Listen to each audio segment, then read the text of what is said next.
तो hey guys, welcome back to our YouTube channel. आज के वीडियो में हम लोग करने वाले हैं न, फ, य और ल के आंकड़े। तो मैं सबसे पहले आप लोगों को कुछ पॉइंट्स बता देती हूँ जिससे आप लोगों को ये समझने में इजी रहेगा। ठीक है, तो प्रीवियस वीडियो में हम लोगों ने किया था र और ल का आंकड़ा। ठीक है, तो अब र का आंकड़ा किस तरफ होता था और ल का आंकड़ा किस तरफ होता था। जो ये इस तरीके से ये र और इस तरीके से ये ल। ठीक है, दोनों स्टार्टिंग में लगाए जाते हैं पर पड़े बाद में जाते हैं। ये सब हमने पहले ही क्लियर कर लिया है। बट अब क्या है, हम लोगों को न का, फ का, य का और ल का आंकड़ा करना है। तो सबसे पहले न को पिक करते हैं। तो न के लिए जिस तरीके से हम र का आंकड़ा लगाते हैं उसी डायरेक्शन में न का आंकड़ा लगाया जाएगा, बट वो क्या है, लास्ट में लगाया जाएगा।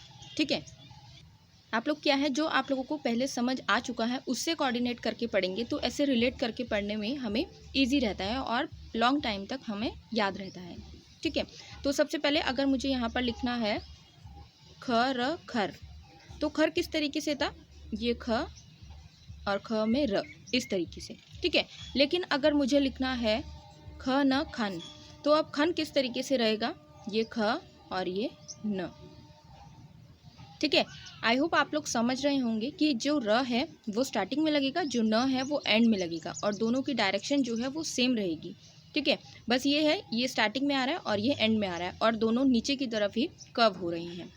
उसके बाद क्या है, अगर मुझे लिखना है दर, तो दर के लिए इस तरीके से। अगर मुझे लिखना है दन, तो दन के लिए ये द और ये न। ठीक है, कुछ भी मुश्किल नहीं है। अगर आपको र का समझ आ गया है तो ये भी ईजिली आप समझ पाएंगे। नेक्स्ट अगर हम लेते हैं, जैसे कि अब मैं इसके एग्जाम्पल आप लोगों को थोड़े दिखा देती हूँ। जैसे हमको लिखना है चीन, ठीक है, तो ये ची और ये न। अगर हमको लिखना है वाण,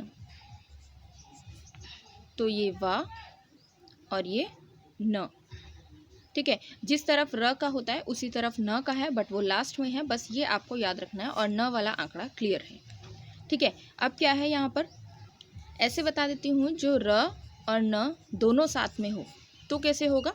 दोनों साथ में है तो अगर हमें लिखना है, तो अब र और न को साथ में कैसे लेंगे, जैसे हमें लिखना है चरण, तो चाहे ये वाला न हो चाहे ये वाला न हो, साउंड दोनों का सेम होगा। ठीक है, तो चरण के लिए हमें क्या करेंगे, अब हम पहले च, तो पहले च, र और न साथ में ही आएगा, तो पहले र लिखा जाएगा, फिर च और ये न। जो नीचे वाला है वो न है, जो ऊपर वाला है वो र है और च के ऊपर ये दोनों स्टैंड कर रही हैं।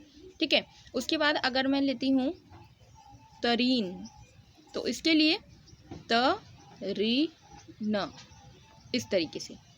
ठीक है, तो दोनों साथ में आएंगे तब भी इसी तरीके से लिखे जाएंगे, कुछ भी कन्फ्यूजन नहीं है। अगर अकेले आएंगे तब भी इसी तरीके से लिखे जाएंगे। ठीक है, उसके बाद नेक्स्ट क्या है, अब जैसे हमारे वक्र वाले होते हैं, सेमी सर्कल वाले होते हैं, जो हमारे रेखाक्षर, उसमें भी इसी तरीके से लिखा जाएगा। अगर मुझे लिखना है ट्रेन, तो ट्रेन के लिए ट में र भी लगाना है और ट में न भी लगाना है, तो इस तरीके का ट्रेन। ठीक है, अगर मुझे लिखना है मान, तो मान के लिए ये माँ और ये न, मान। ठीक है, तो बहुत सिंपल है, आप लोग जब थोड़ी सी प्रैक्टिस करेंगे तो आप लोगों को ईजिली समझ आ जाएगा। तो अब हम करते हैं नेक्स्ट वाला, जो है वो फ, व और य का आंकड़ा है। ठीक है, तो इसके लिए क्या है, अब आप देखिए, अब यहाँ पर जो ये वाले आंकड़े समझने का पूरा गेम है वो आप लोगों की अंडरस्टैंडिंग पावर पर है। देखिए, मैं आप लोगों को बता देती हूँ, जैसे कि हमने लिखना है पफ। ठीक है, तो सबसे पहले आप ये याद रखिए, जो इनका आंकड़ा रहता है वो ल वाली डायरेक्शन में आता है। जिधर ल का आंकड़ा था उधर ही, जो अभी ऊपर न वाला करा हमने वो र की डायरेक्शन में है और अब जो ये वाला करेंगे ये ल की डायरेक्शन में है। ओके, तो प फ पफ, तो प और ये फ, पफ। अब यहाँ पर क्या है, ल का ऊपर होता है, ये हमारा बन गया प ल पल, और अगर नीचे को आ गया तो वो बन गया है प फ पफ। ओके, अब अगर हमें लिखना है कफ, तो कफ के लिए ये क और ये फ, क फ कफ। ठीक है, तो अगर हमें लिखना है पे, तो पे के लिए भी सेम, ये प और ये य। अब ये देखिए, ये दोनों जो हैं वो सेम हैं, लेकिन ये दोनों जो हैं ये अलग हैं। तो अब इसमें कैसे समझेंगे, ये हमें यहाँ पर थोड़ा सा कॉमन सेंस लगाना पड़ेगा, थोड़ा सा समझ लगानी पड़ेगी। ठीक है, क्योंकि जब ये हम ऐसे तो लिख लेंगे, लेकिन जब ये हम सेंटेंस में लिखेंगे तो वहाँ पर हमें अकॉर्डिंग टू सेंटेंस समझना पड़ेगा कि ये क्या बन रहा है। ठीक है, और इसी की तरह अगर मैं लिखती हूँ भाव, तो भाव में भी ये भा और ये व। ठीक है, तो अब यहाँ पर भी देखिए ये जो आंकड़े हैं ये छोटे आएंगे। ठीक है, ये बड़े नहीं आएंगे, ये छोटे आएंगे और ये ल के डायरेक्शन में आएंगे। तो अब यहाँ पर हमें समझना पड़ेगा कि जब हम सेंटेंस में लिखेंगे तो वहाँ पर किस तरीके से ये सेंटेंस में यूज़ होंगे। तो जब हम इनको लिखेंगे, जैसे कि अगर हम लिख रहे हैं तो हम पेय पदार्थ ले सकते हैं, लेकिन हम पफ पदार्थ नहीं ले सकते। ठीक है, तो जो पीने वाले होते हैं वो पेय पदार्थ, और जो इसका मतलब कुछ बनेगा ही नहीं। ठीक है, अगर हम सेंटेंस में लेंगे तो इसके अकॉर्डिंग सेंटेंस होगा और इसके अकॉर्डिंग सेंटेंस होगा। तो जब हम सेंटेंस में लिखेंगे तो हमें यहाँ पर पता चल जाएगा कि कौन सा हमें लिखना है और कौन सा हमें पढ़ना है। ठीक है, तो इसका एक वीडियो हम नेक्स्ट अलग से बना देंगे, जिसमें आप लोगों को जो सेम होते हैं उनके अकॉर्डिंग टू सेंटेंस यूज़ करना बता देंगे। ओके, तो अब क्या है यहाँ पर, जैसे कि फ का भी देखा, व का भी और य का भी। ठीक है, तो अब नेक्स्ट जो है हमारा वो है ल का, फ का और व का आंकड़ा। ठीक है, इन चारों के क्या है, सेम ल की तरह होते हैं, जैसे कि हमने बताया अभी। ठीक है, तो अगर हमें लिखना है गलफ,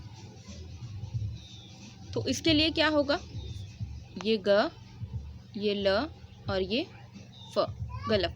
ठीक है, अगर हमको लिखना है पलव, तो पलव के लिए ये प और ये ल और ये व। ये भी हमें समझ के पढ़ना पड़ेगा कि किस तरीके से ये लिखा जा रहा है और किस तरीके से ये अकॉर्डिंग टू सेंटेंस पढ़ा जा रहा है। अब क्या है इसमें, देखिए एक और बात समझने वाली है। अगर हमको लिखना है शफ, ठीक है, या शफी, तो किस तरीके से होगा। अब यहाँ देखिए श हमारा किस तरीके से बनता है, ये श।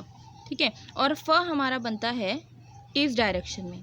ठीक है, तो क्या है यहाँ पर, ये वाला हमारा रॉन्ग हो जाएगा, क्योंकि हम इस तरीके से नहीं लिख सकते हैं। जो भी कर्व वाले रेखाक्षर होते हैं जो मुड़ रहे होते हैं, उसमें हमें ध्यान रखना है कि ऑपोजिट डायरेक्शन में हम उसको नहीं लेकर जाएंगे इस तरीके से। ठीक है, ये सब गलत हो जाएंगे हमारे। तो हम जब लिखेंगे तो हमें खुद ही वहाँ पर समझ आने लग जाएगा कि किस तरीके से लिखे जाते हैं।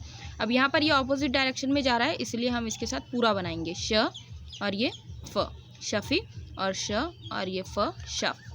ठीक है, अगर माफ़ का भी लें, अगर हमें लिखना है माफ़, तो माफ़ के लिए भी ये माँ और ये फ, तो ये गलत हो जाएगा। ठीक है, तो हमें माँ और फ भी इसके साथ पूरा बनाना है, फ, माँ फ माफ़। ओके, अगर हम लेते हैं टफ, तो टफ के साथ भी ये ट और ये फ, ये सही होगा। अगर हम इसके साथ ट और ये फ कुछ ऐसा बनाएंगे तो वहाँ पर हमारा ये गलत हो जाएगा। ठीक है, तो इन पे फोकस ना करते हुए इनको समझना है कि किन के साथ फ और ये सब जो अक्षर हैं ये पूरे लिखे जाएंगे। ठीक है, तो जब आप लिखेंगे खुद तो आप लोगों को खुद समझ आ जाएगा कि जिनमें कर्व बन रहे हैं उनमें ये पूरे लिखे जाएंगे, क्योंकि वहाँ पर ऐसे करने की कोई भी गुंजाइश नहीं बनती है, क्योंकि वो साफ हमें पता लग जाएगा कि वो गलत है। तो अभी ये वाला चैप्टर हम यहीं तक करते हैं। इसके बाद एक पॉइंट और है जो हम नेक्स्ट वीडियो में डिस्कस करेंगे। तो आई होप आप लोगों को इतना समझ आ गया होगा। थोड़ा थोड़ा करके करेंगे तो आप लोग अच्छे से समझ पाएंगे और ज़्यादा टाइम तक उसको याद रख पाएंगे। सो कुछ डाउट रहता है तो आप लोग कमेंट में पूछ सकते हैं। एंड आज की वीडियो में इतना ही। Thank you so much for watching this video.